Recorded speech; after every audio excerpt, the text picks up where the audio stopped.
About 30 or so seconds left. Tell me, while you go somewhere impacts what you do when you get there.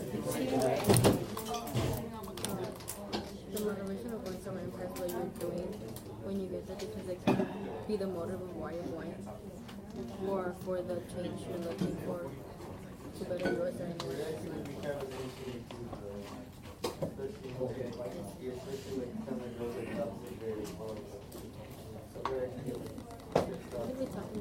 What if I never read?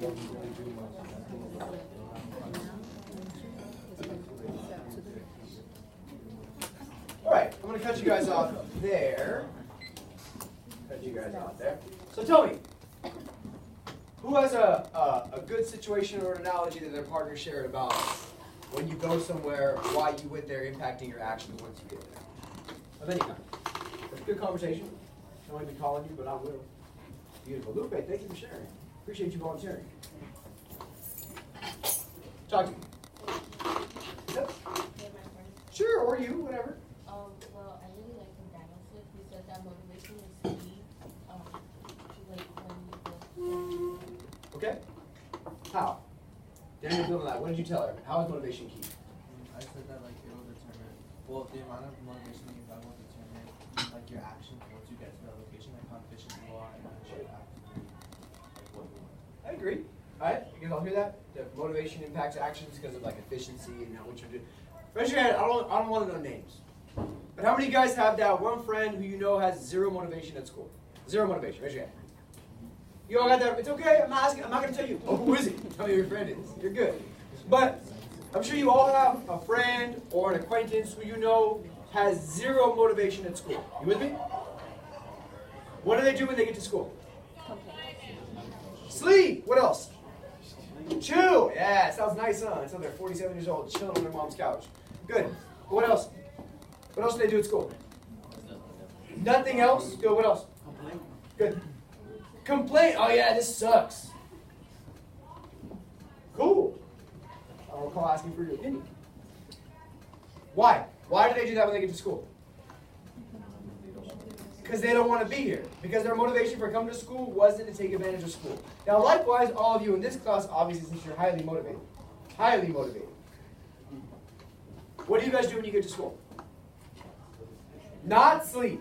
At least not in this class. You can sleep in other classes. I don't care. That's fine. It's not my business. What else do you do when you guys get to school? Prepare. Check your homework. All right? Make sure that all your stuff is in line. Get to class on time. Sit down and take care of your business. Why? Because your motivations for coming to school are to take care of your business. So I'm going to stress this line a lot. I've kind of introduced you to a couple of the early themes of this class. Like theme 1, who migrates. All right? That'll be a year-long theme. Theme 2, I'll put on the board here. Why you go somewhere, anywhere, impacts what you do when you get there.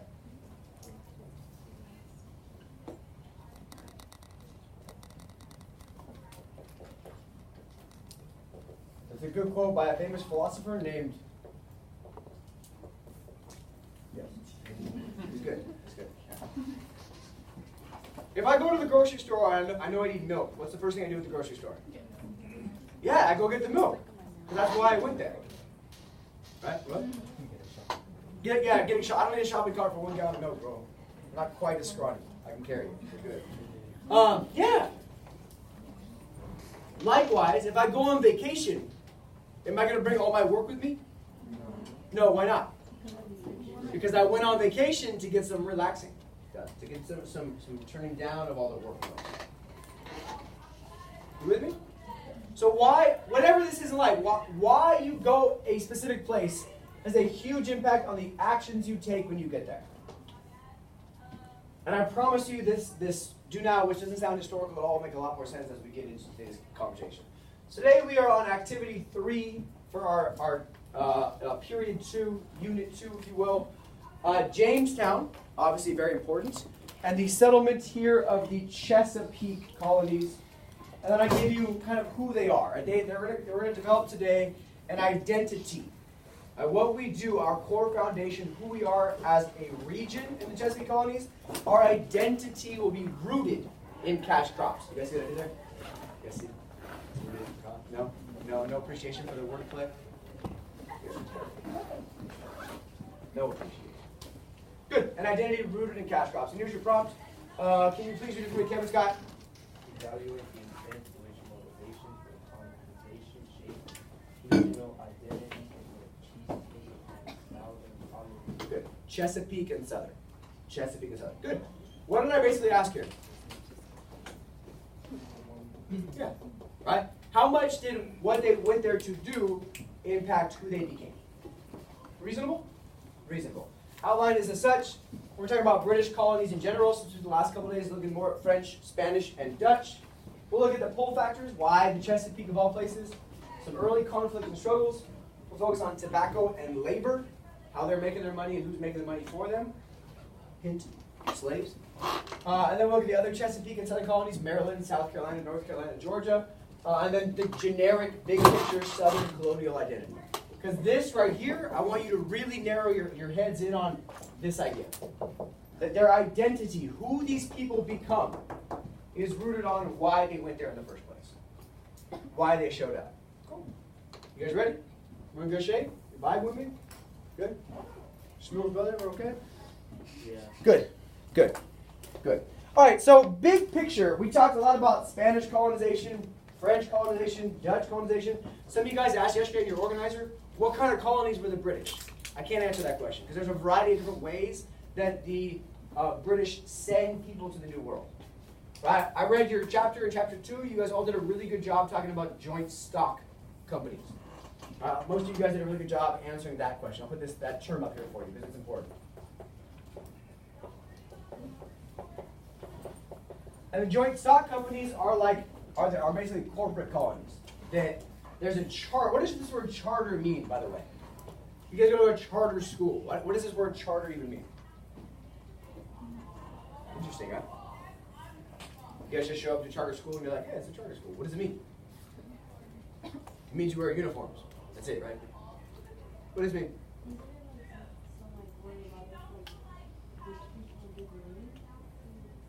Kind of, not necessarily. There's 1,000 different kinds of charter schools. I wish a lot of rich people gave me money. That'd be nice. If you guys know any rich people, let me know. Charter basically means permission. Permission, right? That somebody's given, England has given this company permission to go on behalf of England and go create a colony. Just like LAUSD has given us permission to operate a school within its boundaries that is not quite within the constraints and confines of LAUSD. Does that make sense? So permission. So stockholders or people will pool their money all together, create a little business, and then send people to go out to the colonies. That's how colonies like Virginia are founded, for example. That's one type of colony. We also see proprietary colonies, in which instead of a group of people, like the joint stock companies, the Crown of England will just give one person permission to go start their own colony. We'll see that in Maryland with Lord Baltimore. Pennsylvania with William Penn. So these are rich people that want to go start a new kind of experiment, some sort of a new idea. Sure, go for it. You're rich enough, go do your own thing.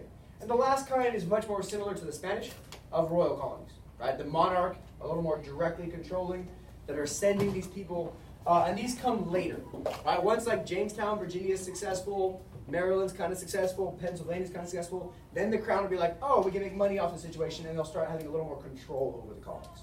So unlike the Spanish, and that's a nice little difference as well, is that instead of starting with royal colonies, these kind of come last. Now, in some cases, like Virginia, Virginia starts as a joint stock company, and then when the king doesn't like what they're doing, he puts them under royal colony control.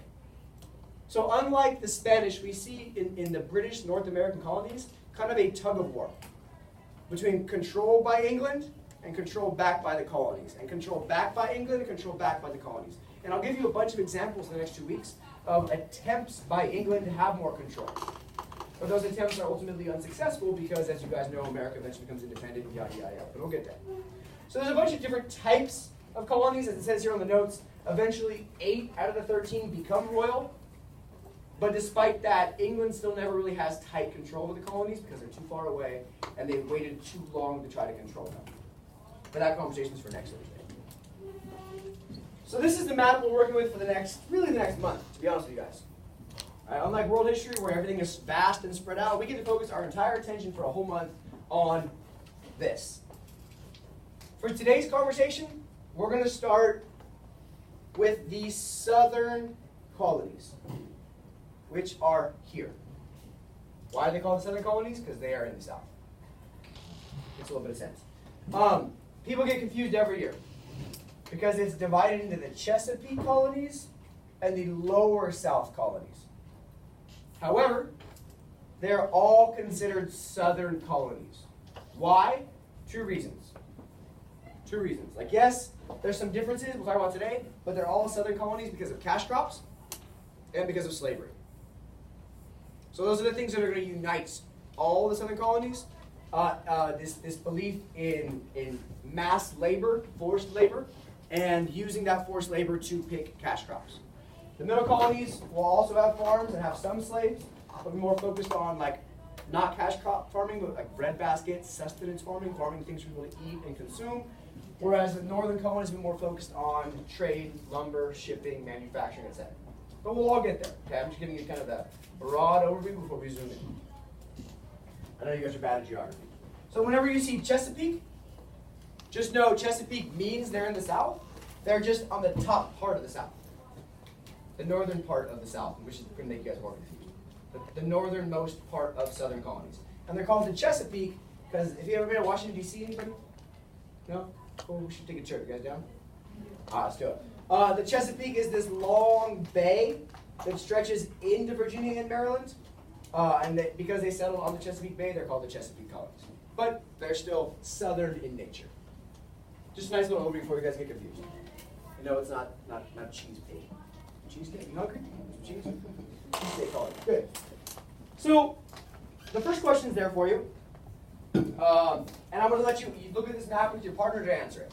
So it's a little blurry, I'm sorry. But I have landforms, the red being coastal plains, and then more inland being more mountainy. The soil, all right, the darker green is like the best soil, the middle green is decent soil, and the yellow area is not good soil. And then over here is growing. See, how long is their growing season? How long is their summer? At the bottom, it's a 9 to 11 month growing season. I know, it's a long growing season. And then 7 to 9 months, 5 to 7 months, and 3 to 5 months, bless you. So take 2 with your partner. I want you to answer this question. How does the colonial geography differ how is it different based on region? And how might that impact the ways in which colonial regions developed? Okay? So 2 minutes. Use what you've learned. Use what you see on the map. Have a quick discussion. Jot some notes in on the first question. And then we'll debrief as a class. Dive in. Go for it. 2 minutes.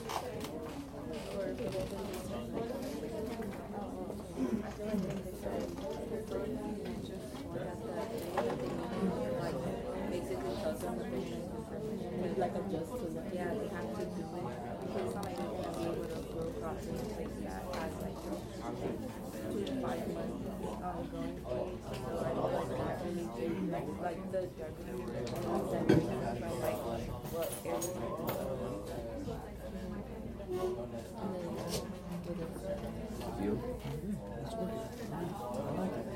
Make sure you chat so you can become movie stars. A++ knowledge. That's all you need. That's all you're going to get. About a minute or so left. Right? How? How does this impact what they're going to do? How might it impact the ways in which the colonial regions develop? Don't worry about using the STEM sentences. Use just jot your notes down. Get to the point. Whether you're going to, what is it called?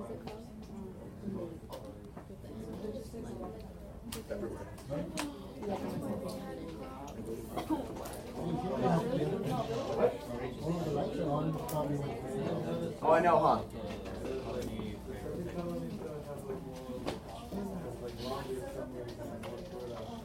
Do that. Then I'll open the window a little bit so there's a little more natural light. Just to get in the feel of the room. I think of that. You might pay the big bucks for it.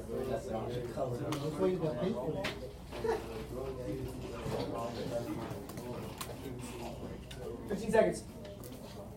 Good job. Good job.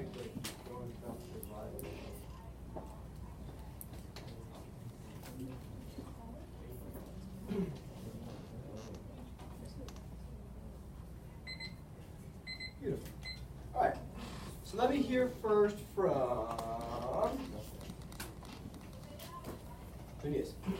Tell me, like, how does this differ by region? Like, what assumptions can you make just geographically speaking for the maps? Certain areas are like, Well, yeah, certain areas are different from each other. The best part about that answer is I keep seeing that kind of answer on your homeworks, right? Did he even say anything? no. Did he give me any real information? Is his statement wrong? No, certain areas are different from each other. Did he answer the question?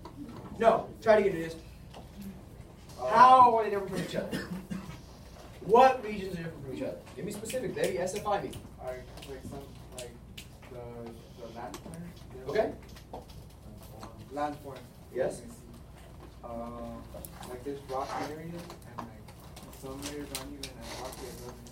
Good. All right, so you're going to tell me that in the, how about we use the words in the map? In the New England colonies, they have rockier soil and a crappy short growing season. So how will that impact what they do there?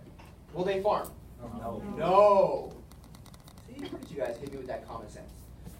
Right? Build for me. What else?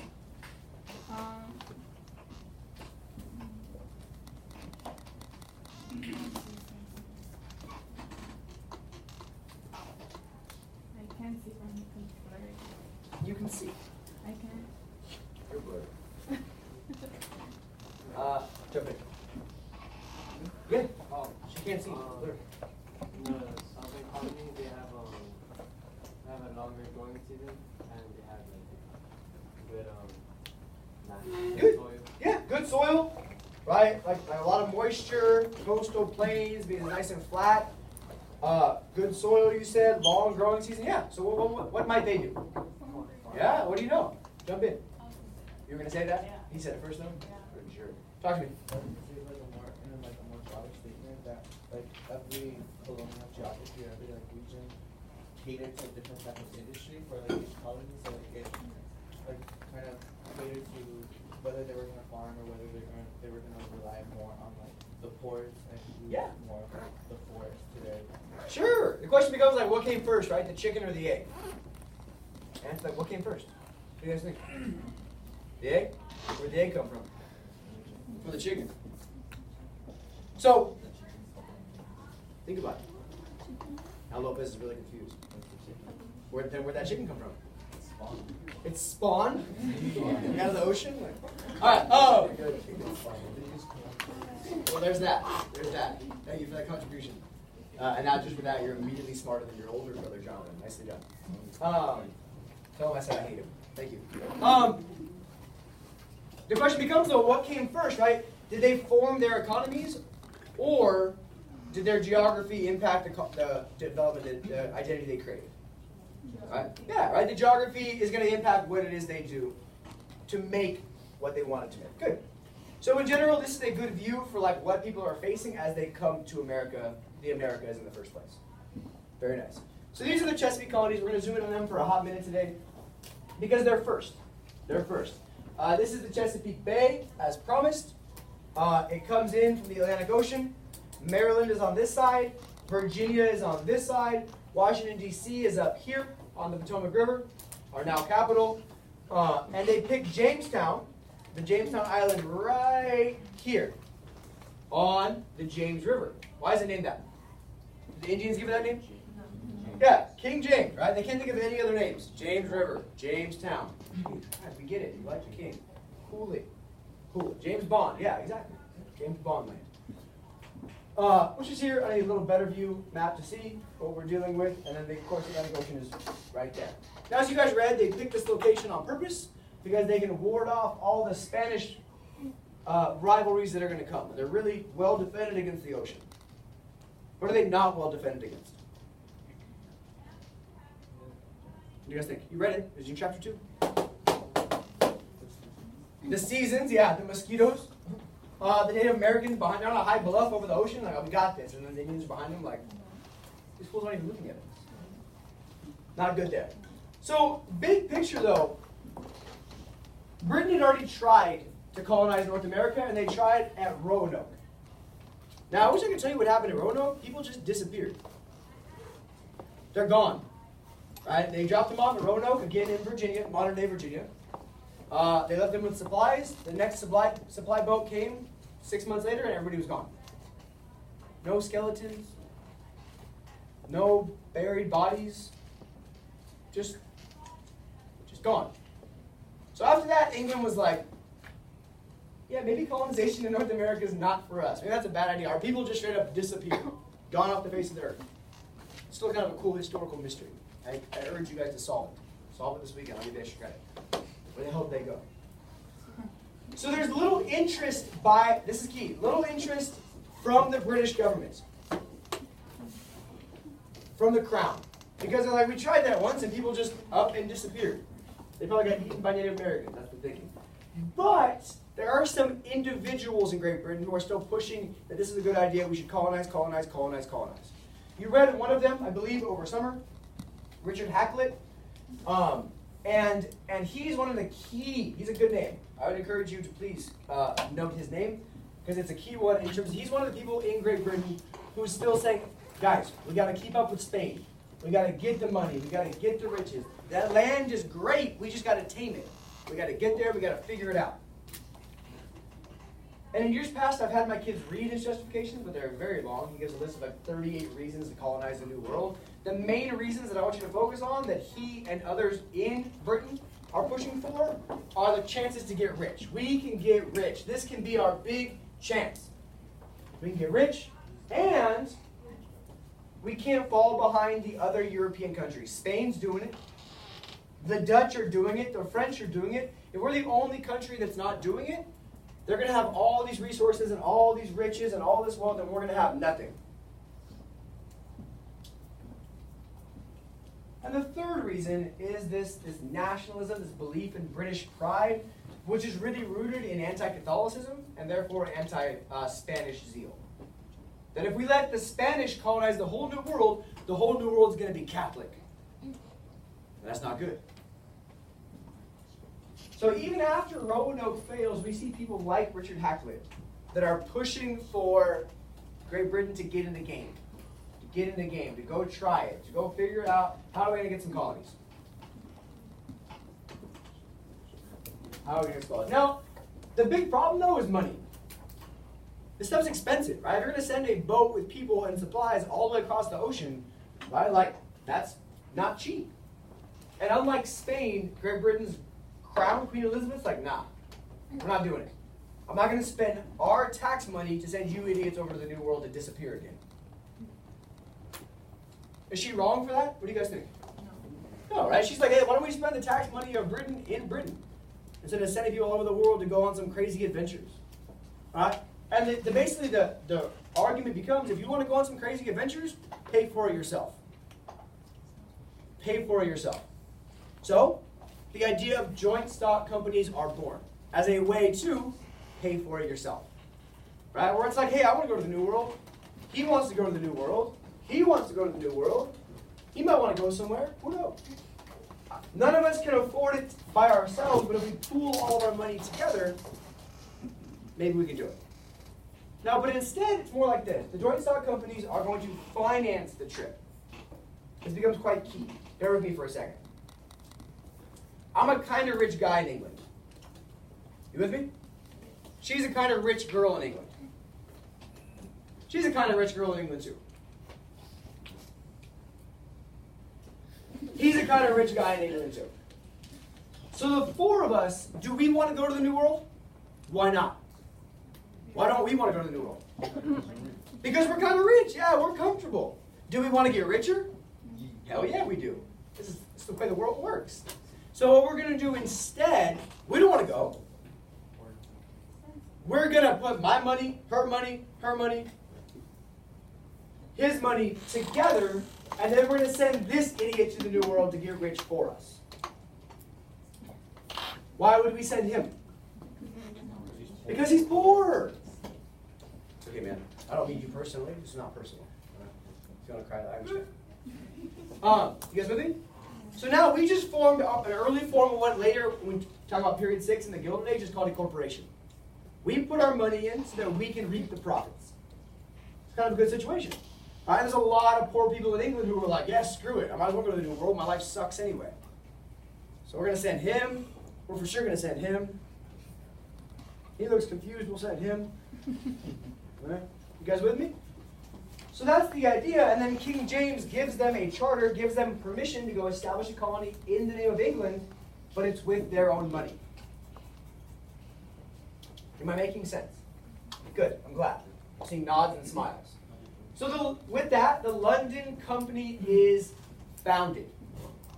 Here's one of their first early posters, now Nova Britannia is the name of the boat, offering the most excellent fruits by planting in Virginia.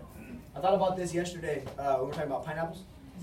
I was like, tomorrow they're going to laugh when they see the sign for excellent fruits. They're going to go find the pineapples.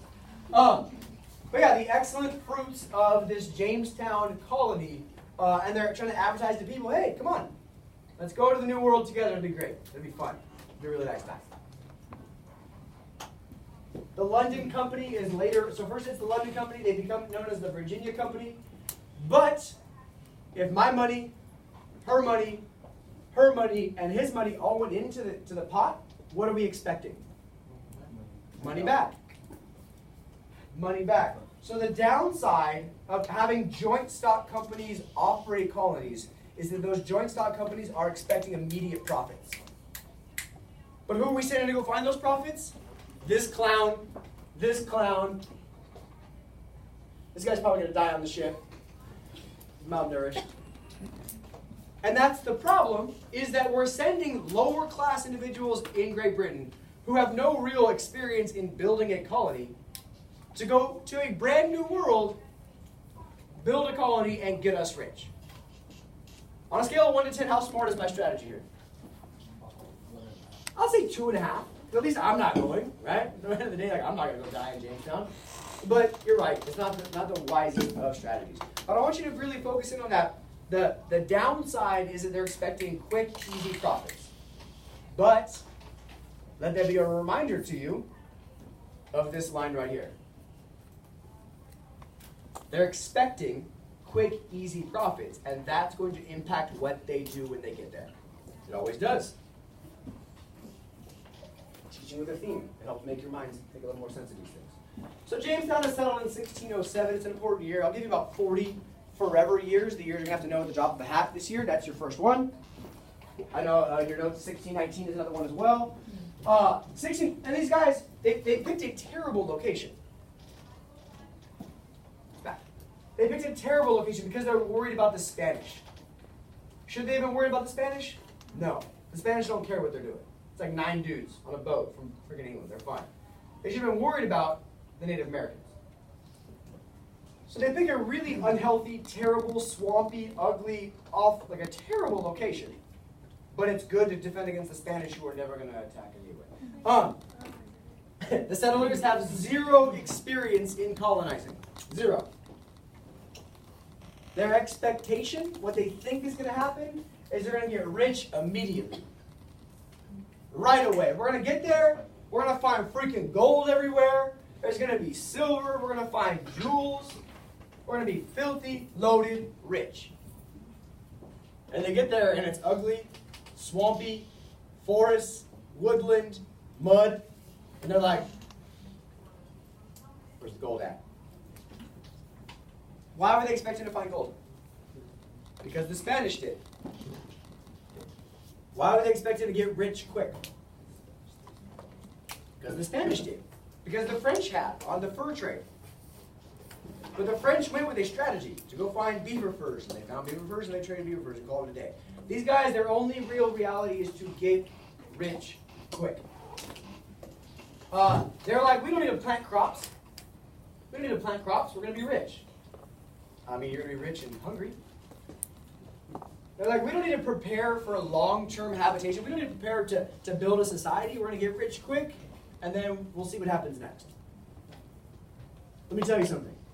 Anytime you have a get-rich-quick scheme, it's going to backfire on you. I promise. That's why like 70% of people that win the lottery, their money's gone in 3 years. Getting rich quick means you also then get poor quick. Get rich slowly. Get a college degree. Get a graduate degree. Buy a little house. Sell that house, buy a bigger house. Right? Get a third job. Right? Do what I did and marry a very successful woman. Right? Problem solved. Moral of the story, there's no way to get rich quick and have that be sustainable. So they were set up to fail from the absolute beginning. Colonists, and this is also important, answer this for me. If you want to get rich quick, who are you looking out for? Tell me, if you want to get rich quick, who are you looking out for? Your damn self. Why? Because you want to get more money fast, so you want. Yeah, do you want to share it if you get rich quick? No. So this is a big word for the Jamestown. Oh, we're going to figure out just Southern identity. Southern identity. You want to put this in your margin somewhere? If you're looking out for yourself, what is that called? If you're only worried about your own success and what you want to do in your way to get rich quick. What? Kind of. You're wrong. You're right. Greedy, sure. Why don't we call it individuality? Or individualism. What's the opposite of individualism? What's the opposite of individualism? Selfless, I agree. How about collectivism? What word do you associate with individualism? I. What word do you associate with collectivism? We. Nicely done. So let me ask you then. If they came here to get rich and looked out for themselves, did that impact what they did when they got there? Absolutely. So the big key here is check these colonists do not work for the common good. Who are they working for? Themselves. And as a result, what do? They all starve to death. Because why they went somewhere impacted exactly what they did when they got there. So I have two I think you're going to find. The first one entertaining and the second one downright disgusting, but also pretty entertaining. I promise. A good text. I'm going to give you 4 minutes on just the 3 minutes actually, on just the first one. See where this big black line is? Please stop there. Okay? Stop there. Don't keep reading. Deal? And on the right in that column, you're going to just make a quick list for me. What are the struggles they're facing? What are the problems that they're having in early life in Jamestown? Now this is written in 1607. So this is right at the beginning. Like right at the beginning. First year, first few months, what are they facing? Cool? So I don't need full complete sentences, but I need you to underline this text, get after this text, and tell me on the right-hand side, just give me a list, what are the struggles that they're facing? 3 minutes, and I'll let you talk about it. Go for it. Dive in.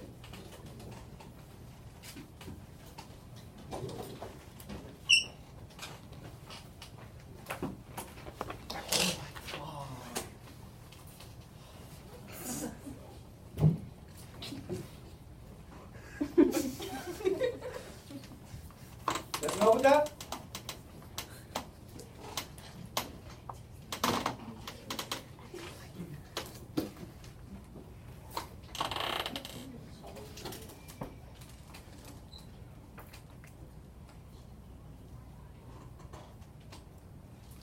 Figure out how to make a CD chart out of this. Blank paper. Like white or not? It's not in my room.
where you see.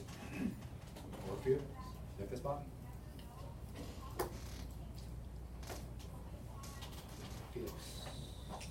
Like this spot? You get better at homework. Killing me. Get shorter. You good there? Sure.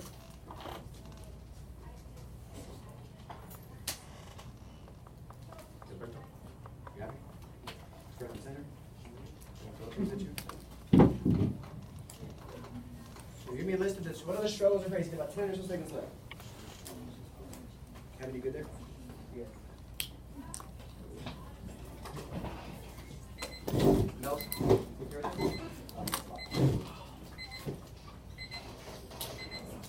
All right. Take two. Tell the person next to you.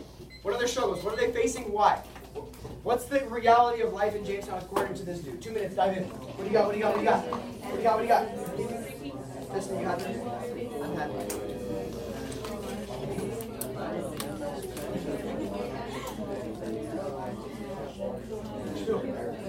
Brendan, you good? Sure.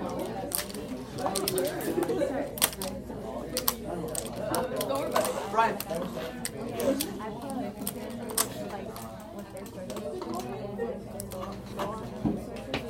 Angel was mine. That right here? I like this spot. You're sitting with two smart lovely ladies. Emily, you happy? What caught my attention Yes. was how it said if he's God, I would get you guys. And I thought, like, automatically, oh, it's a punishment. I speak fast. I know it. I just put, there were obviously terms and conditions because like all the things that he listed starvation I have a lot of because enemies. they had lack of food and they were like barely even getting any water because they had no access to anything, which is something that I put. They had no help until the end. They said that even the enemies had to bread, corn, fish, flesh, so they could survive. And then they also had no more Victor, you because put right here for of now? they thought it was going to use He's in order. Okay, cool. Why don't we put you? well, but you said how like they got there and didn't kind of see Like what they were that spot right there? which was like all these like changes how you said it and how they like lacked food and like water so they knew what they needed to survive. Again, how So many they minutes? kind of, like Make sure I can remember what you said. Are we yelling? they kind of Yeah, like, right there. got it kind You of guys finish because yelling. of like what you also said on how their enemies were I just showed up today. all these other sources where they were like Jacob, cool right there? Can you see okay? That's a lot. All right, stop me there. Boom, boom. Cortez, give me a struggle. Diseases. That's not a good way to live. Bungia, give me a struggle. lack of resources like Lack. What's the big resource they're lacking? Good job, though. Food. What else? water. Clean water. It's a rough life. It's a rough, rough life. Jasmine, what else? Oh, they have to accept food from their quote-unquote mortal enemies. So they Oh, they're getting food from their mortal enemies. Look at that white supremacy. Getting food from the dark people. How embarrassing. Good. So the struggles aren't great. Life is not ideal. Tell me, is life what was promised? Where's our excellent fruits? Yeah, where's the pineapples? Yeah, meanwhile, they're in freaking Virginia, which is not tropical at all. There's no pineapple, there's no mango, there's just angry Indians, terrible water, mosquitoes, and disease. But don't worry, they're all going to work together, right? No, they're not, because they're all there to get rich. Good. Next text, I think you're going to find it alarming. I'll leave it at that. Take 3 minutes, enjoy it, and then keep your list going. 3 minutes, go. Yeah, they sent a couple thousand. 86 or what? Read it so you can enjoy the alarmingness. Tony, you like that scene? Good chat. Read it, be alarmed on your own. Montan, are you happy there? Yeah. Yeah, no?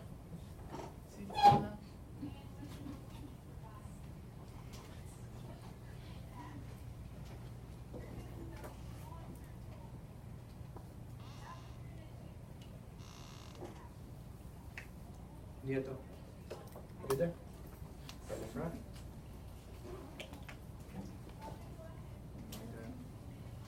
Norio, you good there?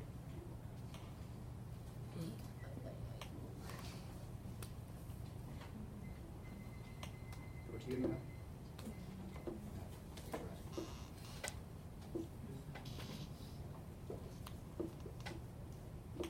Daniela? Patty? Right in the middle? Good?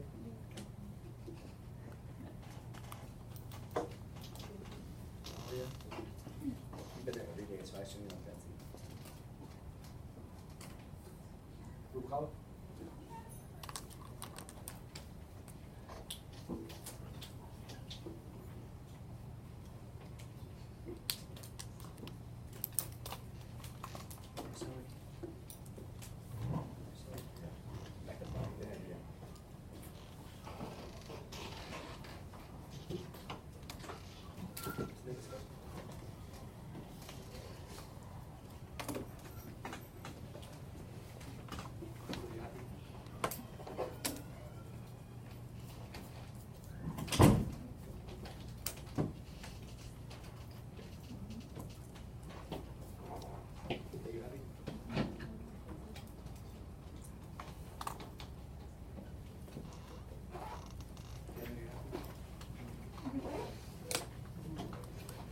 Okay, you got it.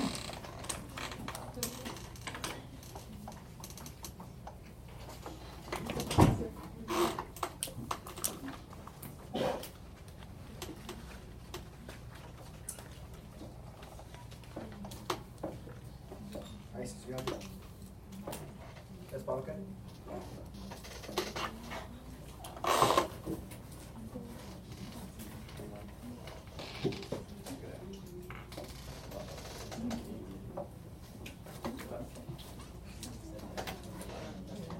Good, salted water.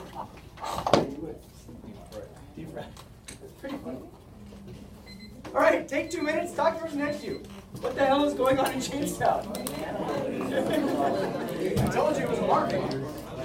Aquaculturism, lack of help from England,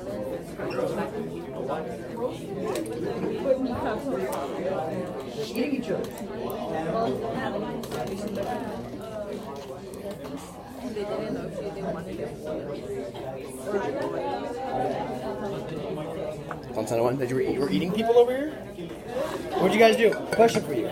If life was this hard, would you eat a human? Desperate to let somebody eat you. I'd rather get eaten than eat. All right. Think about that. That's kind of a crazy question, though. That fool ate his wife? Salted wife? It's a nice little joke, too. I'm like, man, all right, dude. 10 seconds. What is going on in Jamestown? I remember back then,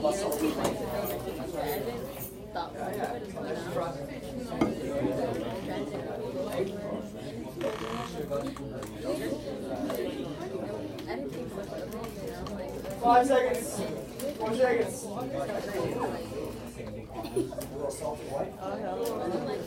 All right, question for you guys.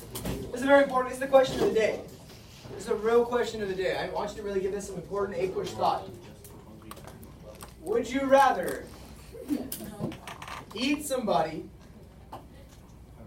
or die of starvation and then be eaten? Eat somebody. Is it? How is it the same thing? Yeah, it tastes like chicken, right? Yeah. All right. So, but look at that. John, I mean, it's, yeah. You know, you when you're hungry, have a Snickers or have salted white. I love how John Smith is like making jokes about it too, right? He's like, yeah, I've heard of all these things. I never heard of salted white. Now, whether she was better roasted, boiled, or broiled, I know not. But of such a dish as salted wife, I never heard of. So again, life is not quite what it was cracked up to be. I don't think there's any more individualistic act than eating another human. Literally looking out for yourself while you eat your friend. They killed an Indian. Notice they call him a savage, right? So great was our famine that a savage we slew and buried, the poorer sort, dug him out of the ground and ate him. Delicious. You guys enjoy your nutrition today. I want you, when you open that nutrition package, I want you to think of salt and light. Yeah. Sorry guys, my bad to ruin your day. So, yeah, what's in here? Little salt and white? Yeah. No eggs, there's no pineapple.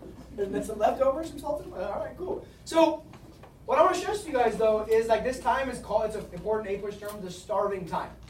Right, in which thousands of people are coming to Jamestown and less than 10% of them are surviving.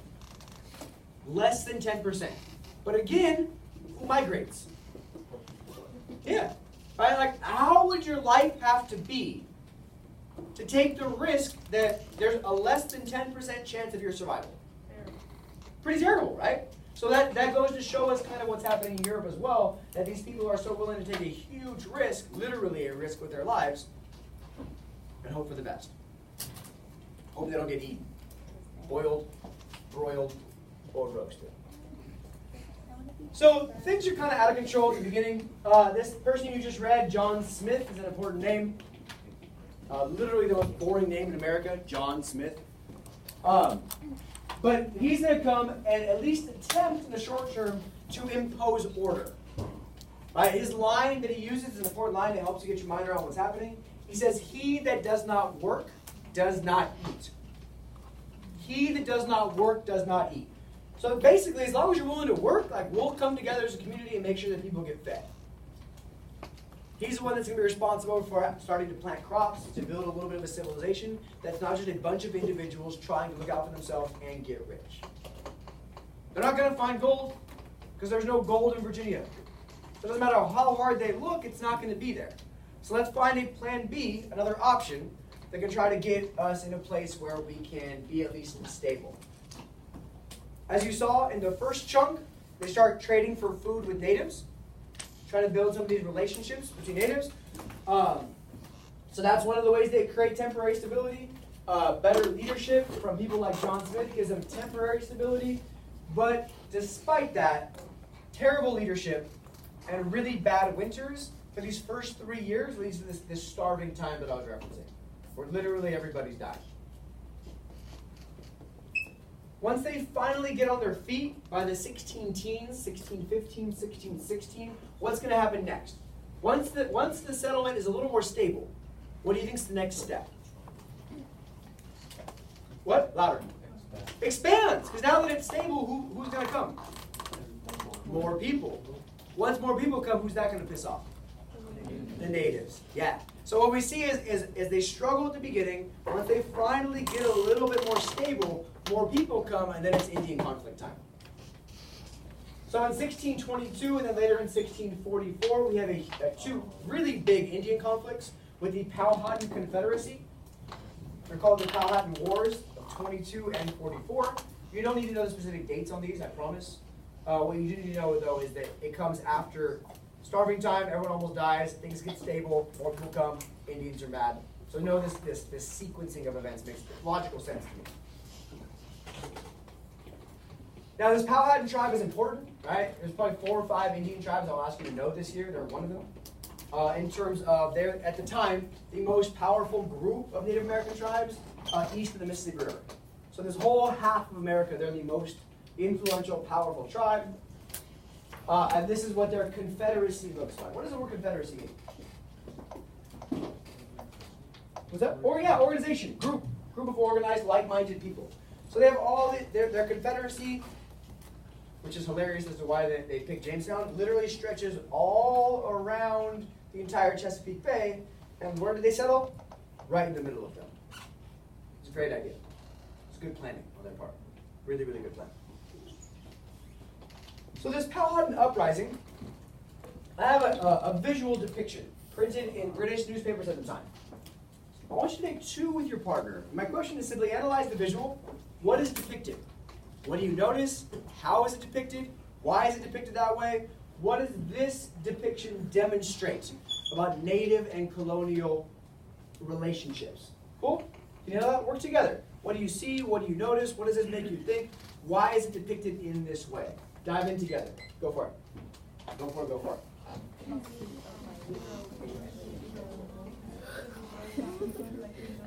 poor relations, life and death, and is that water?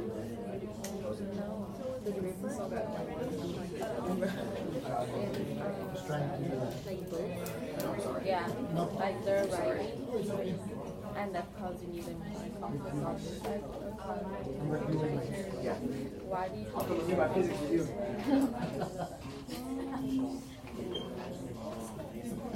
So pick some words. How is it depicted? What emotions does this denote, if you will? I mean, I feel like this might be wrong, but I feel like it's something that would kind of show that. Seriously.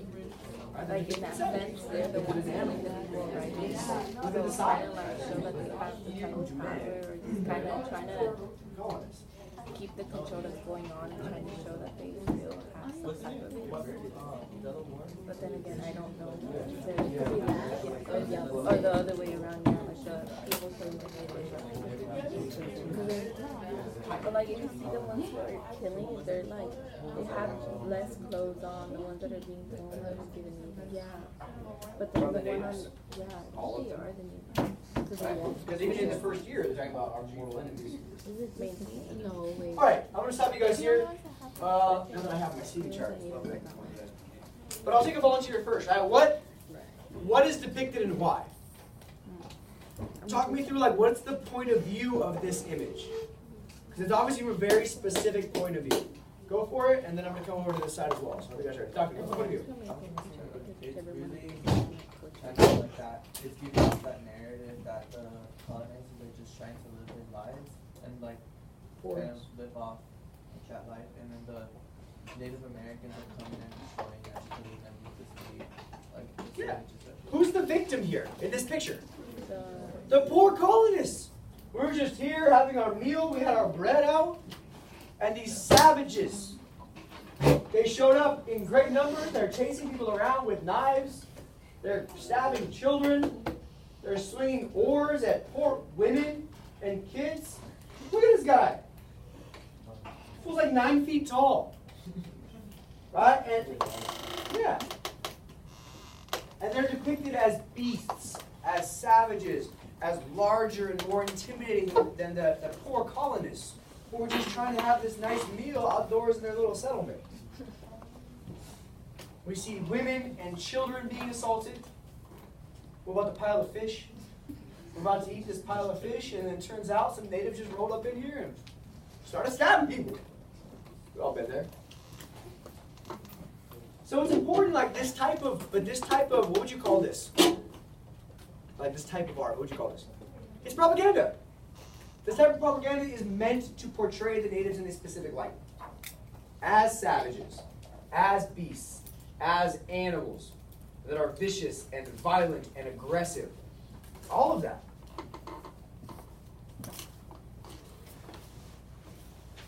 So go ahead and turn your page, because then I have a textual representation of the same thing. And first look at the title. What does this guy call it?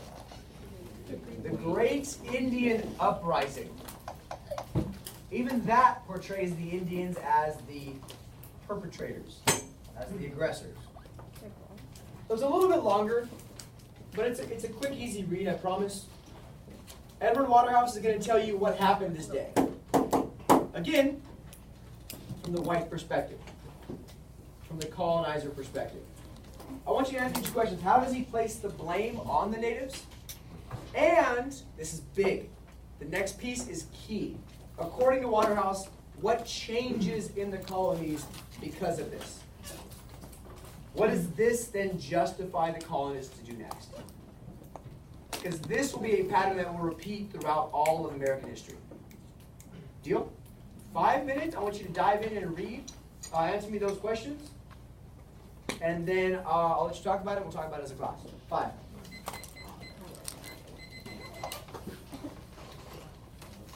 Okay, go ahead.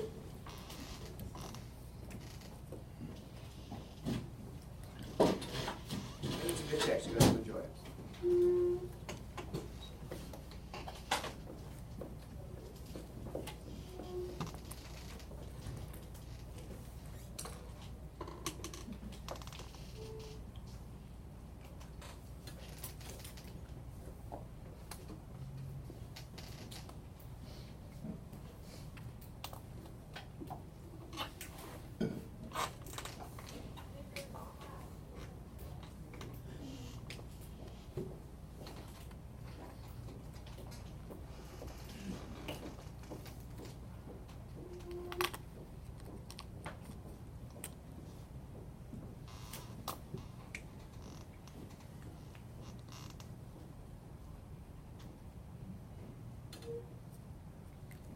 does he place the blame on the natives? And then how does he justify what does he say changes in the colonies as a result?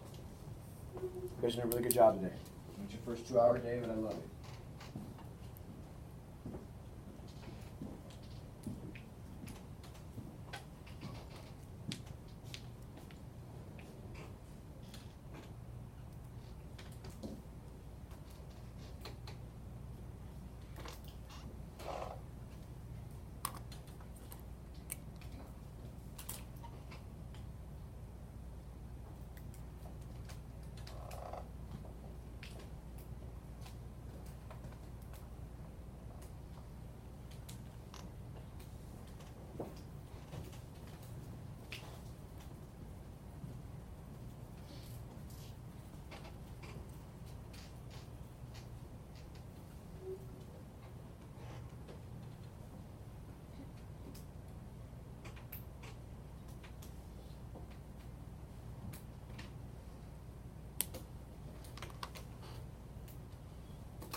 Text. How does he blame them? What does he say happens next because of their actions?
We've got about 30 or so more seconds. As long as you're prepared to engage in the conversation.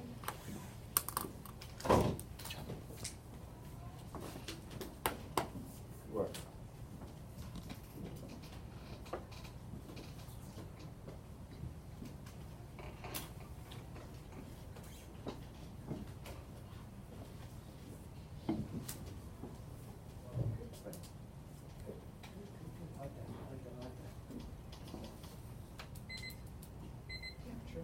All right, take two, dive in with your partner. I want you guys to focus your conversation on the second question though.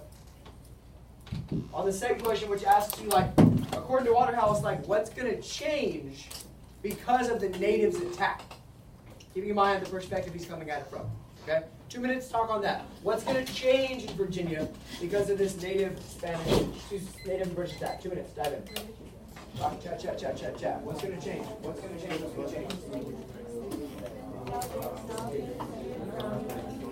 feel like the second was It's that gonna justify, right? that they were saying that they're gonna now they're clear grounds and all of something shall be acted by the other, that since they're the ones taking that little piece from them, they're gonna eventually try to take everything out of them. Good, that's it, right?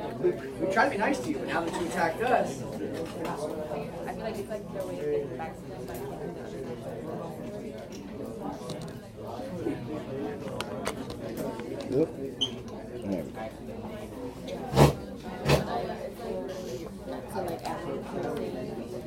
how he was speaking on how they knew everything was, and you know, how we and all of that. Since like it says in the bottom how they invaded their country and destroyed like what they had. They're going through distinctions.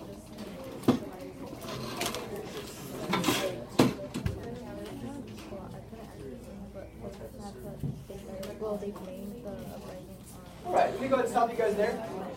I saw some good responses. I saw some really good responses. Yeah, because they All right, Kelly, let me hear from you. Talk to us. What's going to change because of what the natives did? Go for it.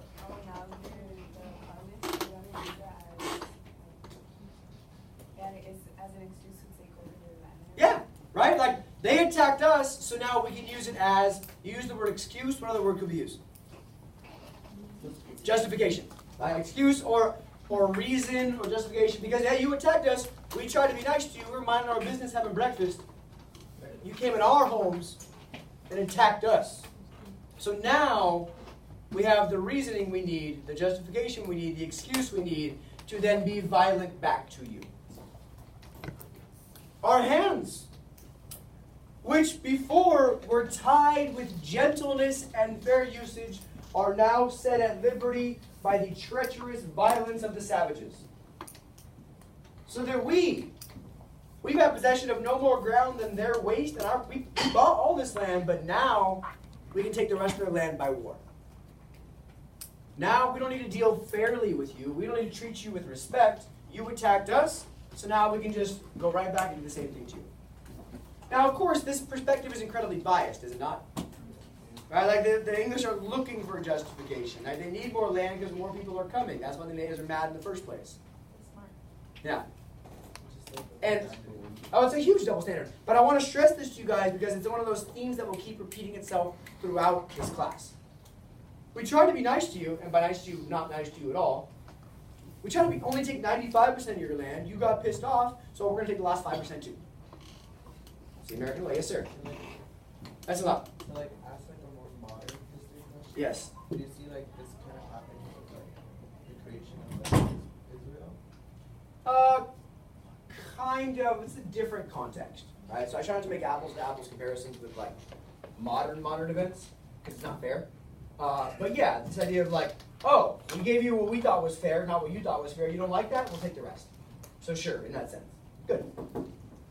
Good. So the real thing that actually saves Jamestown is not gold, but it's what becomes, for the first semester of our class, black gold. Tobacco. John Rolfe, our second John, in this dope-ass outfit. I mean, look at this guy. If any of you guys don't show up to prom this way next year, like, you're dead to me.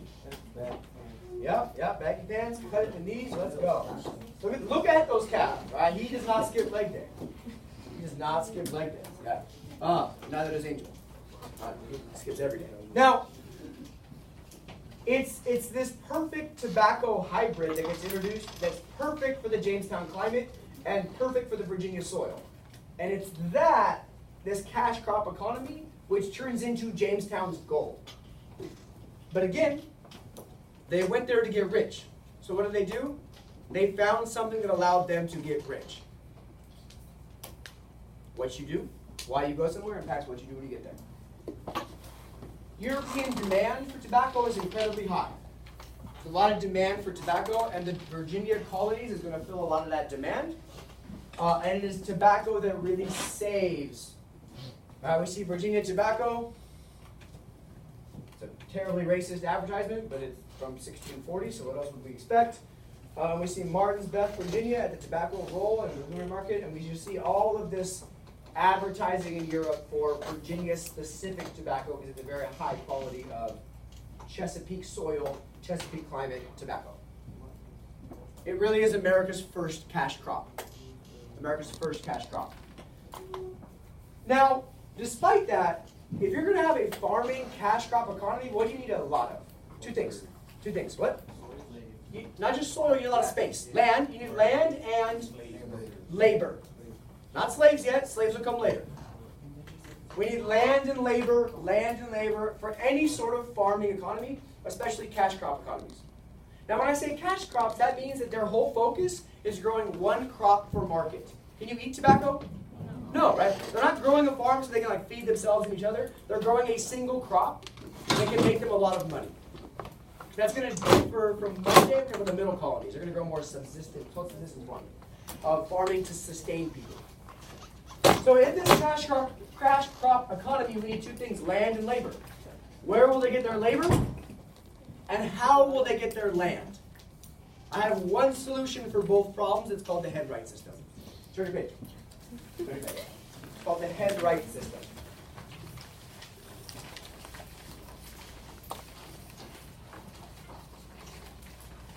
Now let me explain the head-right system to you. Who wants to be the rich guy in our scenario?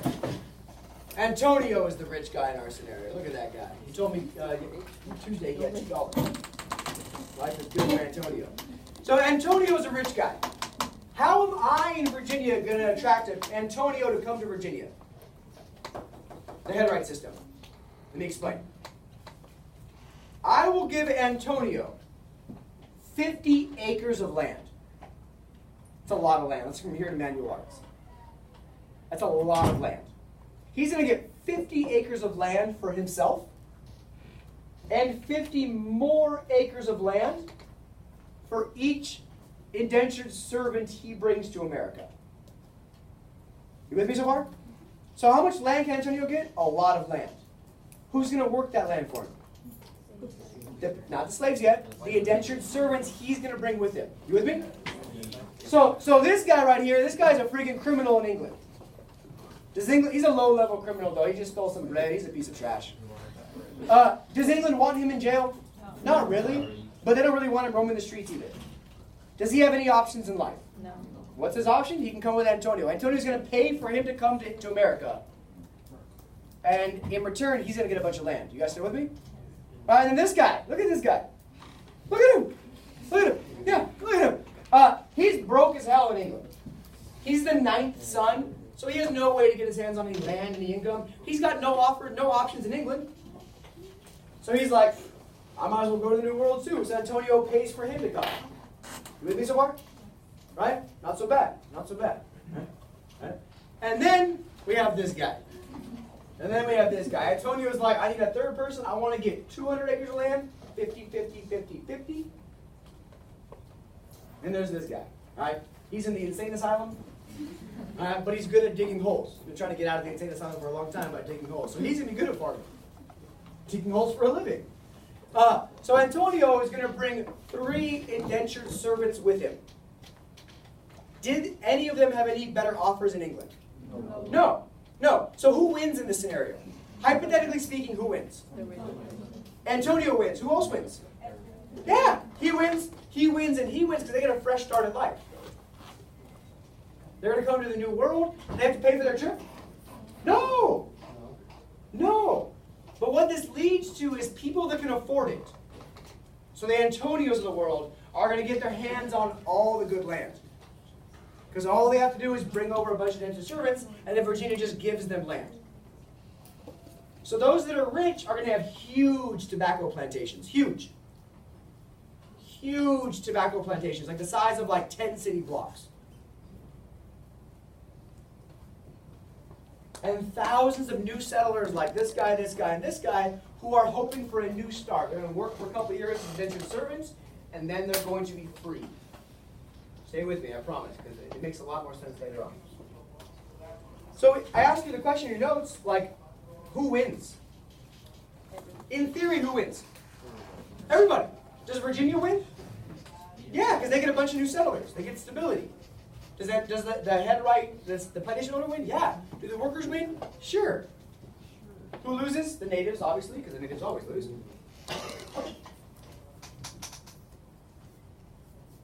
And Virginia's growth.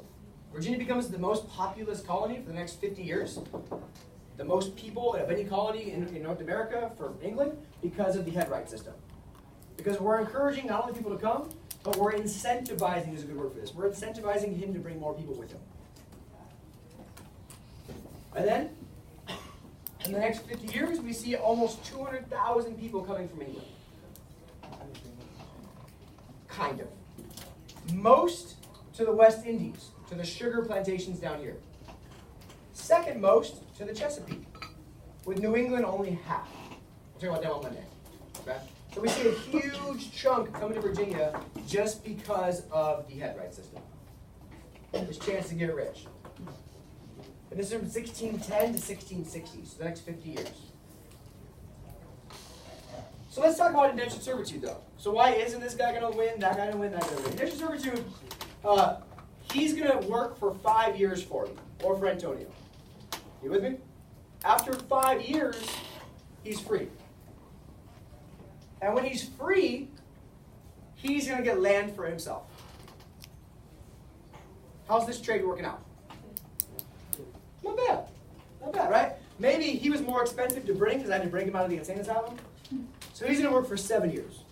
But even after the 7 years, he's still going to get his freedom dues, his land he's promised. They're not allowed to get married. Not allowed to get married. Sorry, brother. I know you had high hopes. Maybe after your 5 years you can get married. Once you have land. Because in the meantime, Antonio's going to pay for his food, pay for his housing, pay for his clothes. He's just going to work. Really, he's like a slave, except he has an expiration date. He gets freed at a certain point. The problem is, in the first 5 to 10 to 15 years of this, only 1 in 10 are living to see the end of their contract. 1 in 10 is living to see freedom. So eventually, what's going to stop happening? Talk to me.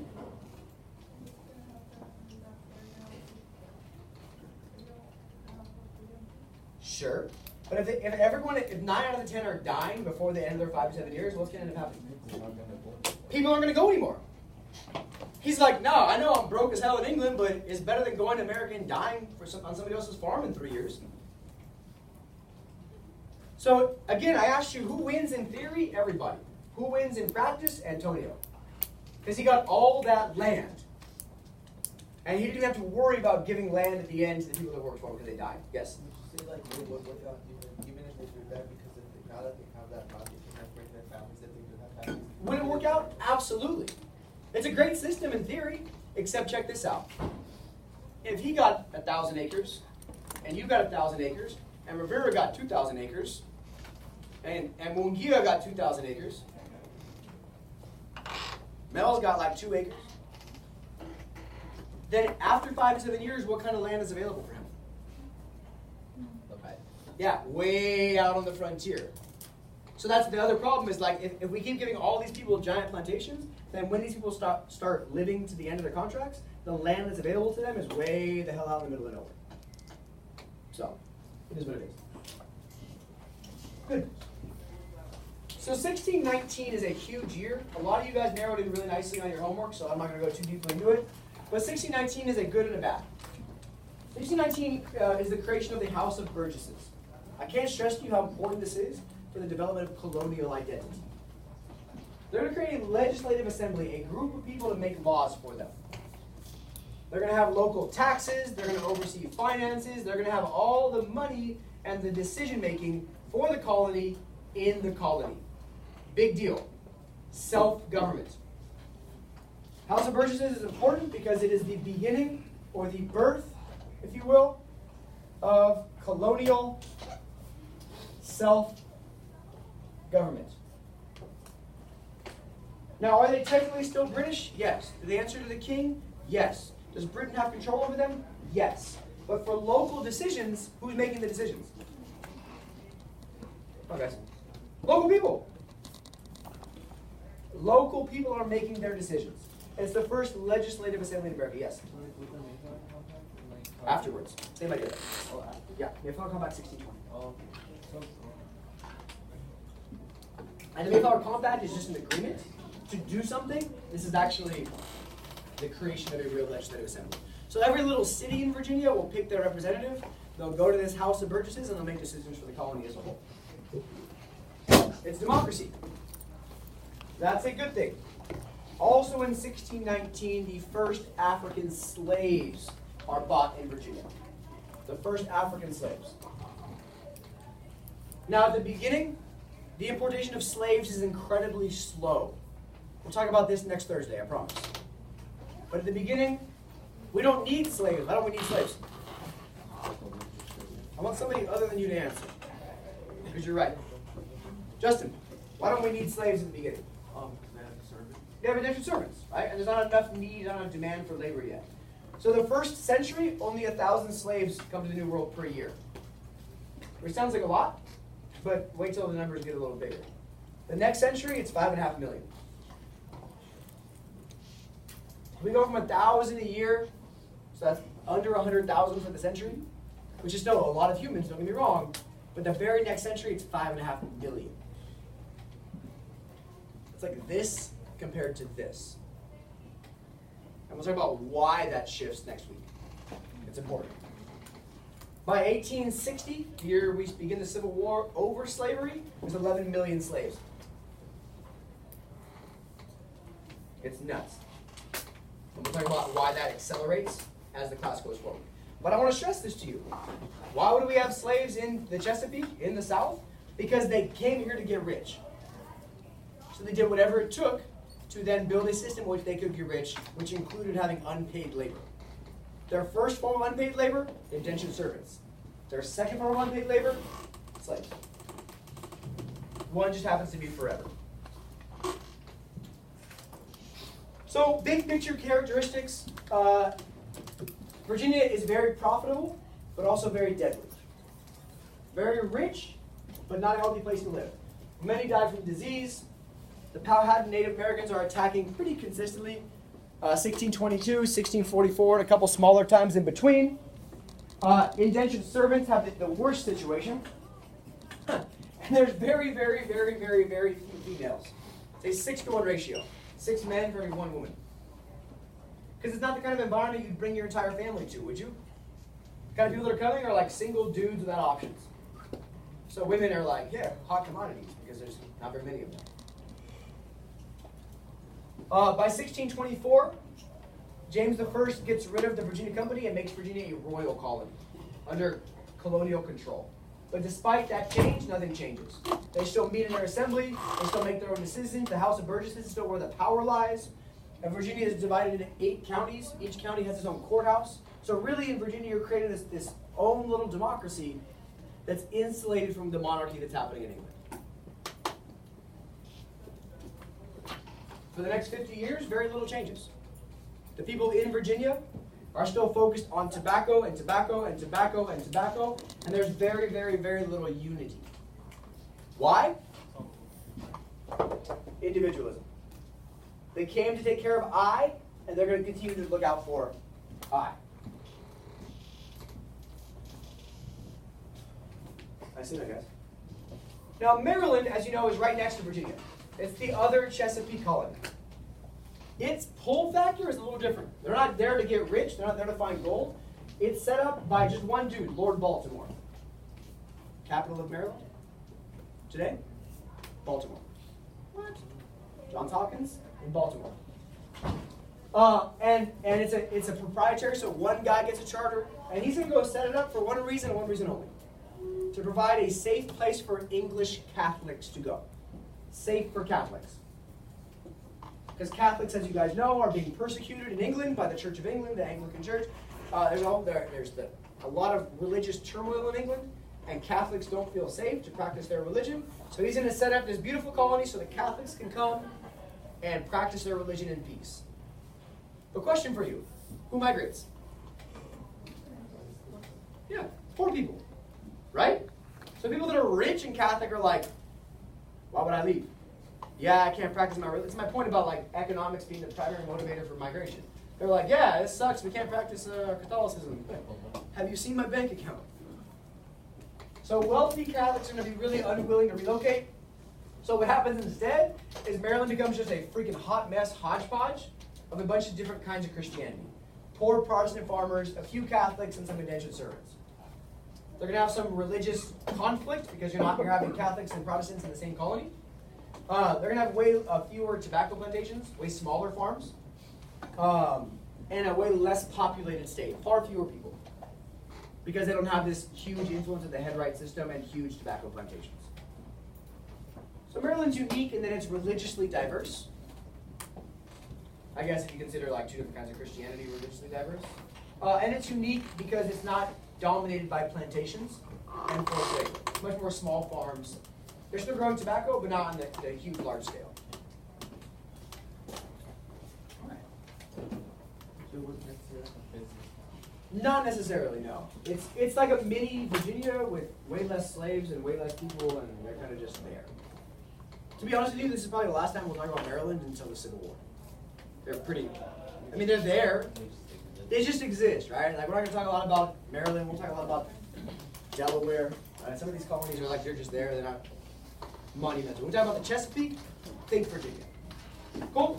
All right, so Maryland they passed, this is important because one of the foundations of American society is religious toleration. Maryland passes this Maryland Act of Toleration. How nice. They're going to tolerate all these religions. So I want you to read this and tell me, according to this though, who is this act tolerant of? Who's allowed to practice their religion? Deal? Take 2 to read it and respond to it. It's short. Just tell me, who does this include? Who is wrapped under this nice umbrella of toleration? 2 minutes. Dive in. Of course you can.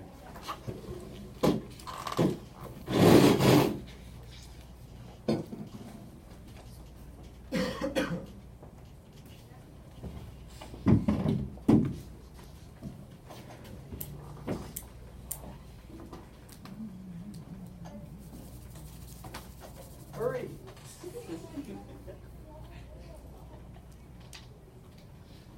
He's got little legs, but... Well, your bathroom pass is bigger than he is. I know, it's hilarious. But you're stronger than Kevin. So. You have a bigger one. But you get a bigger one. I'll bring some food. I'll bring some No. food. I have some. Any bigger I'm not gonna see. Carry over your head. Good little shoulder workout. Some shoulder presses with it. Top of the elbow. In the middle left. Who is this act tolerant of? Who is included in this umbrella of toleration?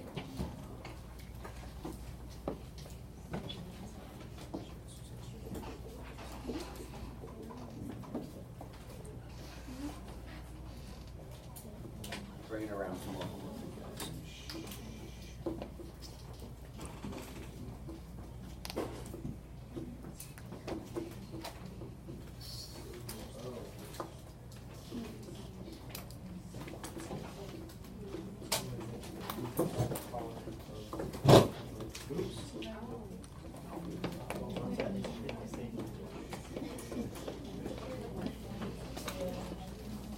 Who is included in this lovely toleration act?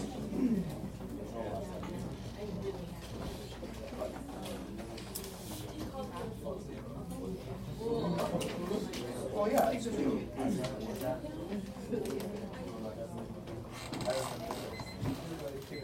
Is that great? All right. So let me get your eyes back up here, though, to make sure we finish on time for you today. Who is this act tolerant of? Catholics? Yeah, you're right. Good. Who else? What are the requirements? What's that? I heard somebody. People, not just God, people who believe in, yeah, the Trinity. What is that? What kind of people does that entail usually? What kind of religion are we talking about here?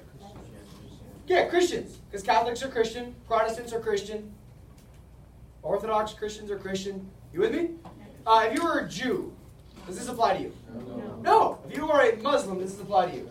If you are an atheist, does this apply to you? No. Yeah, easy clap. You're dead.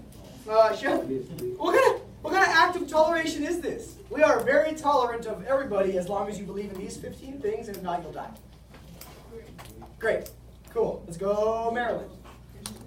So my point, though, is that even though this is considered, in Maryland's defense, this is considered progressive for the time. To be tolerant of Protestants and Catholics is considered progressive and tolerant for the time. However, we view this in 2019 as the least tolerant thing of all time. You don't believe the way we do, you die. All right. It's the American way. Talk to me. I was gonna say, like, why? Louder so people can hear your question. Later, but why were like Quakers still? That's Pennsylvania. Leave me for Monday. Quakers are the only people that are actually religiously tolerant. Oh, because they're religious. Because they're built on toleration. Yeah, that's what makes Pennsylvania unique. So Maryland, again, attempts to be tolerant. If there's one thing to remember about Maryland, it's their act of toleration. That's the big thing. But again, as you can see, it's not that tolerance after all. So again, as I told you, wealthy Catholics do not come. Maryland is largely poor Protestant farmers, poor indentured servants, small plantations, but it's different than its intentions because they promise to be a refuge for Catholics, but not that many Catholics come. So the Lord Baltimore intends to have a perfect haven for Catholics to practice their faith. But only approximately 20% of the settlers in Maryland are Catholic. Because, back to my original question for you guys on Tuesday, rich people don't migrate. It's important. These themes help us tie all of our knowledge together. That's why we teach it in this way, that we have unique. Good. So then we're done with the Chesapeake. We're in good shape. We'll circle back to the Chesapeake on Thursday. We'll talk about Bacon's Rebellion and slavery. Thursday will be a good one. But you need to have this foundation for Thursday to make sense. You need to have this. Why they went there impacts what they did when they get there.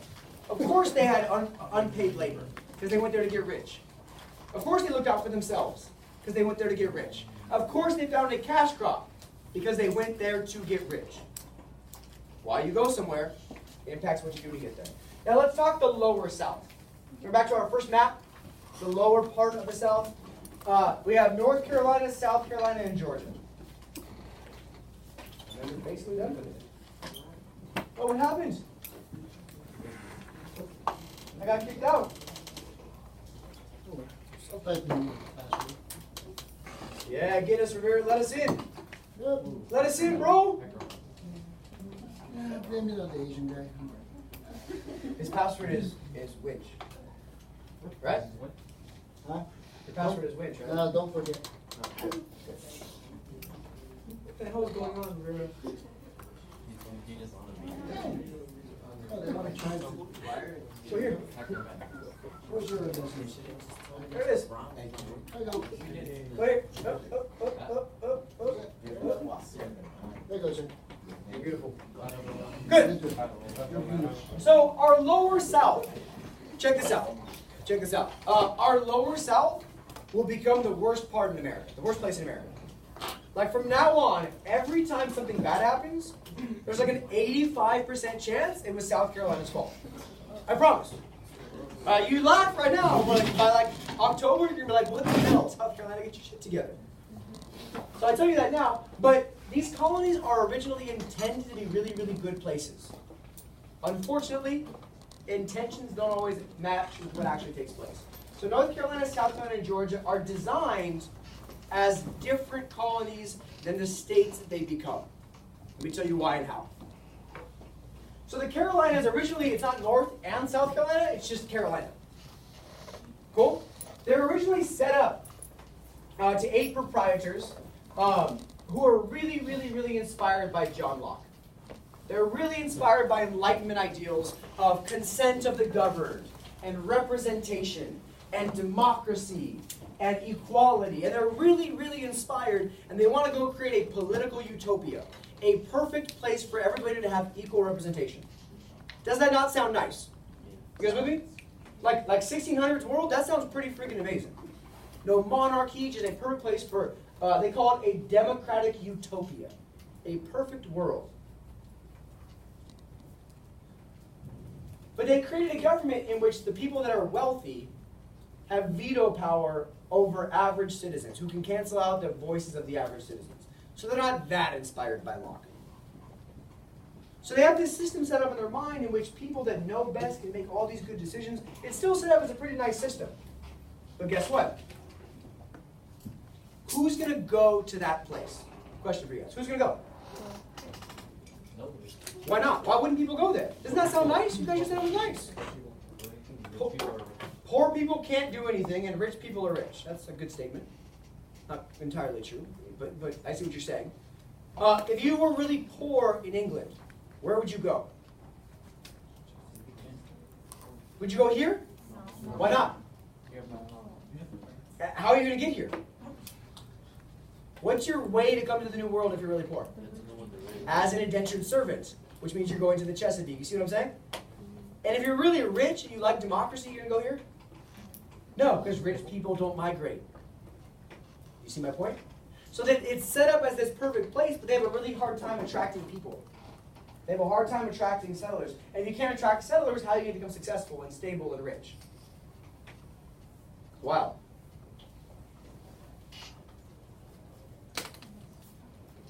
It's set up as this political utopia with early forms of democracy. It's really well-intentioned.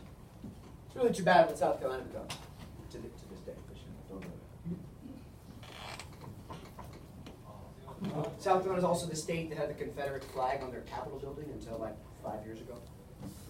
Yeah. That's what I'm telling you. You see problems in America? South Carolina. So what happens instead? What happens instead, I'll go back to this map, okay? I wish I had my map in here. I don't, I'm sorry. I meant to bring it today. It is still in my classroom. I'll get it set up by Monday, though, I promise. This is Florida, yes? Below Florida is the Caribbean. You with me? And in the Caribbean, if you go back to this map right here. Boom, boom, boom, boom, boom. Yeah, this is better. This is good. Oh. This is the Caribbean. This is the Indies. You with me? Now, here, what are they farming? You guys remember from your reading? Sugar, some tobacco, rice, but mostly sugar. I got excited. So far, so good? Now, here's the Carolinas. Nobody's going to the Carolinas. So who ends up coming to the Carolinas is not people that want perfect democracy, but people in the Indies who are out of land. What are the Indies? They are islands. Yes? What do islands lack? Yeah, land. So in this culture, what's developed in the Indies is an incredibly, incredibly harsh set of slave codes. Why? Because there's way more slaves than white people. So when you're outnumbered, you need to control people very strictly. Logical? Yeah. So what happens here is this very aggressive form of slavery. Here, the slaves are dying at a rapid rate, but it does not matter because they're importing slaves by the thousands because the islands are so profitable. So the treatment of slaves in the Indies is atrocious. The treatment of slaves everywhere is atrocious. But it's a special type of terrible because they're looked at as incredibly disposable. They're going to die anyway, get as much labor as you can out of them, and then they die. You guys still with me?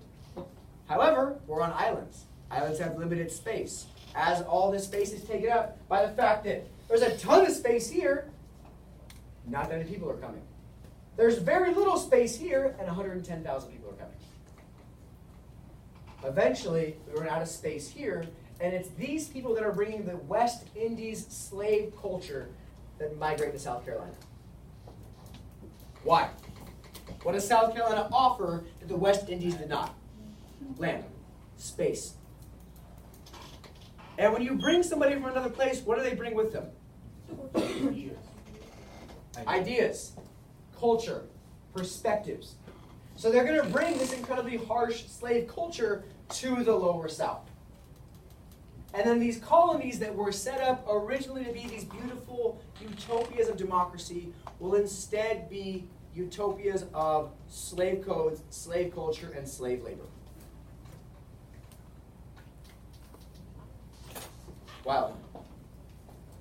Thank God for maps. By the time of the West Indies, you're like, what? Oh, where?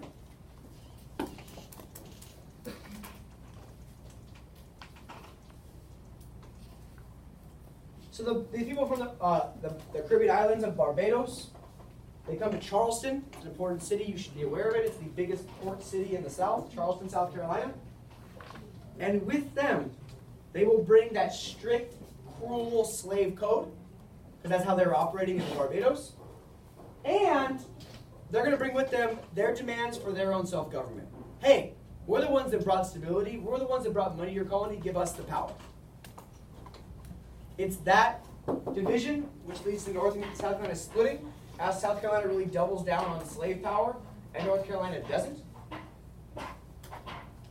And in 1729 they split, North and South Carolina, with South Carolina being held entirely by this Barbados slave code. Michael. Martinez.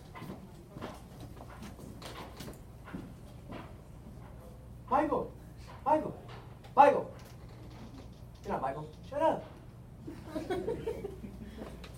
Tall dude with curly hair. What's this guy? Good. So that's the Carolina situation. So although Carolina also relies on slave labor and agriculture, it looks a lot like Virginia, it is very different. There's a lot more diversity, and the environment is very different in the lower south. They're not growing tobacco. They're going to grow rice. They're going to grow indigo, which is a dye for like jeans. They're going to grow sugar. And then a little bit more inland, they'll grow tobacco. So it's similar to Virginia in that they're relying on cash crops, but they're different cash crops, and the code of labor is different. The type of slavery is different, because at the time this is still based on indentured servitude versus African slavery. But eventually, once people in Virginia realize you can have laborers that just live and are never freed, slavery is going to make its way there as well. And this is what I'm showing you. So it's 2,000 miles from these West Indies islands, and they're going to go and they're going to settle in South Carolina here.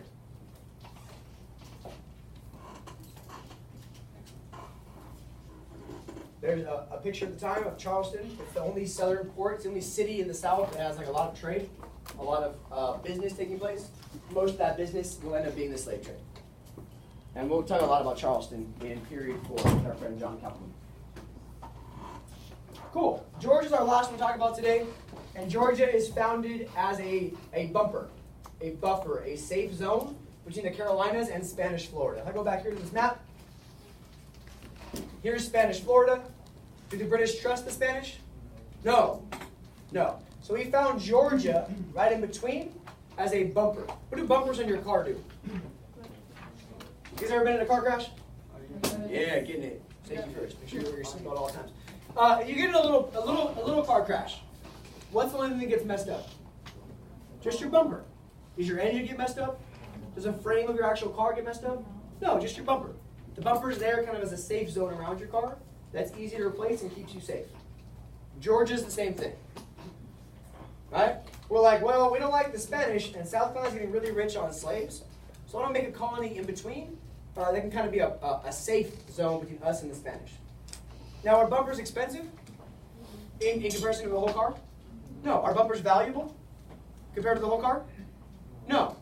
So Georgia is our bumper. Who are we going to send there? Yeah.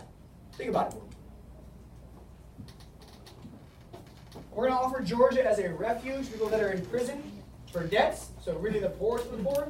People that are so poor they can't pay their debts and they're put in jail.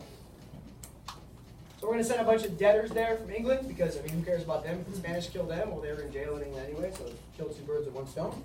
And by 1751, Georgia is then a tiny colony, and they've also developed a plantation-style slave economy. Why would Georgia also develop that? Why would Georgia develop a plantation-style slave economy? Stansbury, what do you think? What? Why would Georgia also then create a plantation-style slave economy? Because they also have rich soil. Good. Rich soil. What else? The right climate. Yeah. What else?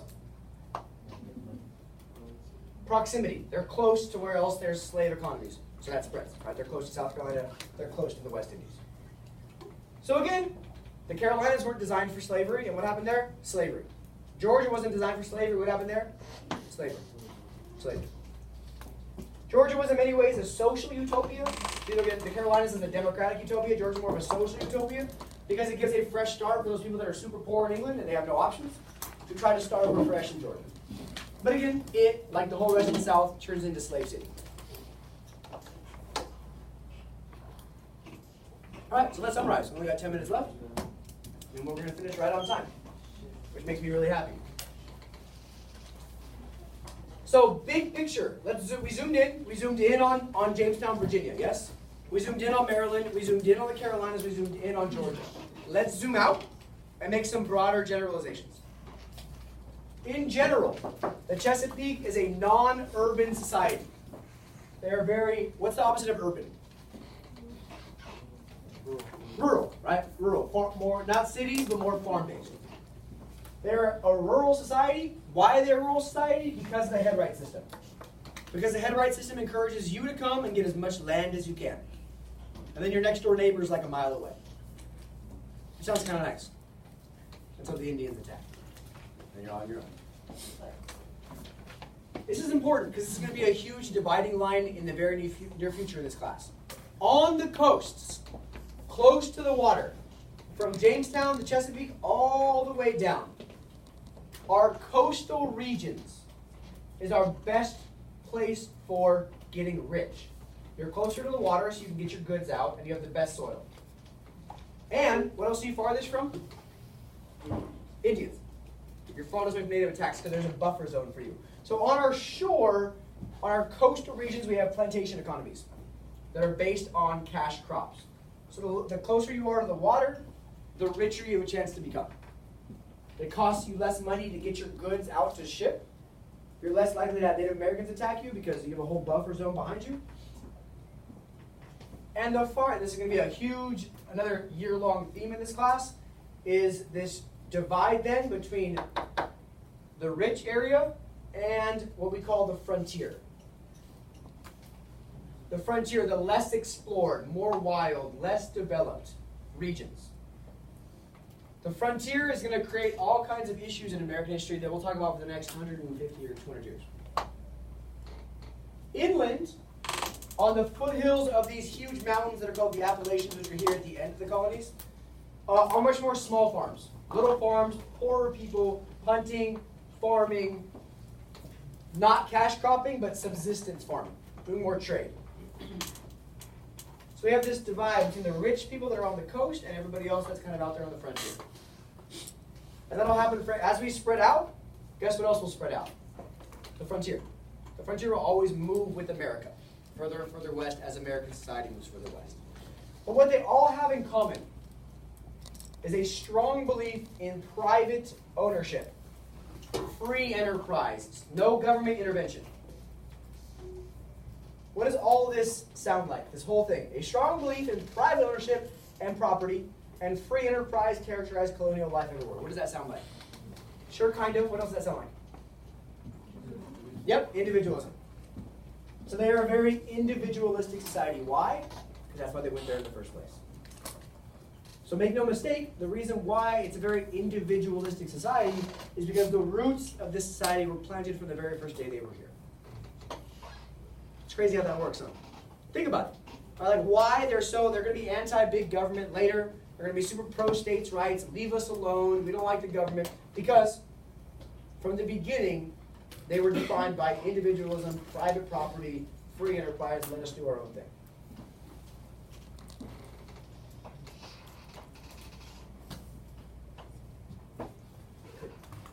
So the key components, cash crops, agrarian, non-urban, rural, headright system. Now the last piece, which will kind of lead us to what happens next week, is how do we get then from indentured servants to a society based entirely on slavery? Over time, gradually, slavery is going to replace indentured servants, as we're going to bring slaves from West Africa and the West Indies. And really it's threefold. I ask you why. One, indentured servants. Right? They start getting unruly. They start realizing this is a bad situation. So we need to use this labor somewhere. And let me ask you something. Who wants to go into business in this class at some point in your life? You want to own your own business? Cool. All you do that. Do you know what kind of business? Do you have any idea? So pick a random business, something that you think you could do. You want to own what's up? A computer business, right? So let's say for her first 10 years, she doesn't have to pay her workers. You with me? Can she make more money that way?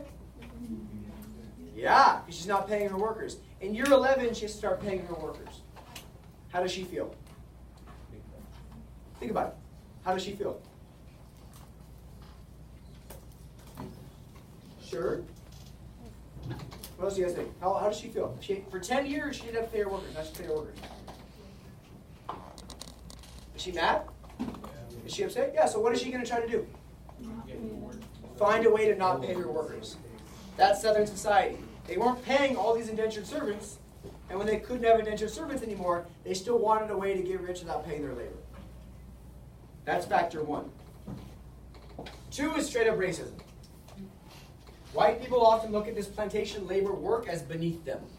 Why would I have left England to do this kind of work I could have done there? Racism. And 3 is the inability to use Indians. The Indians are too resistant to laboring on white farms for obvious reasons, because they keep escaping. Why do they escape? Because they're from there. So we're going to see instead in the South, and it's all because of the beginning roots of not having to pay your labor because of indentured servants, is this development of a free labor system that transfers from indentured servitude to slavery. That's just a little preview piece for next week. In the 17th century, this is what society looks like in the Chesapeake. We have this tiny little sliver of plantation owners. And then we have these other farmers, the inland farmers, they just farm and mind their own businesses. They're called the yeoman farmers. Not cash crops necessarily, they're just farming for subsistence. Then you have these people below that are landless. They're there to farm, but they're working on somebody else's farm to get paid. Below them are the indentured servants. And there are some slaves, starting in 1619. Check how this shifts in the next century. This increases substantially, and that decreases substantially. As indentured servitude becomes a less viable long-term labor system, it's slaves that replace them. Instead of just deciding to pay your workers, jerk, after 10 years not paying them, instead of just deciding to pay your workers, they find a free replacement. They find a free replacement. So there's your colonies. That's the extent of them. They're all there. I will let you have the last two or 3 minutes of class. 42 or 43? 43. Am I used to the other yet? 43. Good. I finished on time. Nice. Go ahead and stop. In the last 3 minutes, you guys respond to the problem in the back, please. Tell me. I think now we've answered it pretty well. How much did their motivation for coming impact the development of their identity? And I will pass out your very brief homework. This is the last time.